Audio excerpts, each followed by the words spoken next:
আমরা লজ্জিত জাতি, নেট ফিরে পাওয়ার আনন্দে ভুলে গেছি সব স্মৃতি। আরে ভাই, যার গেছে সে বুঝতেছে সন্তান হারানোর কষ্ট কি। আসলে বর্তমানে যা দেখতাছি, মানুষ বাদে সবকিছুর মূল্য আছে।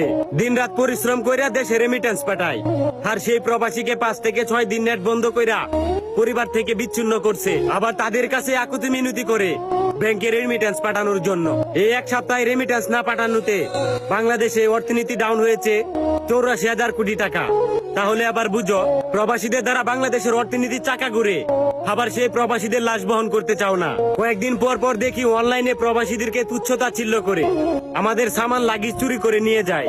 এবার একটাই কথা, প্রবাসীদেরকে সর্বোচ্চ শৃঙ্খলা না দেওয়া আগ পর্যন্ত আমরা দেশে রেমিটেন্স পাঠাচ্ছি না।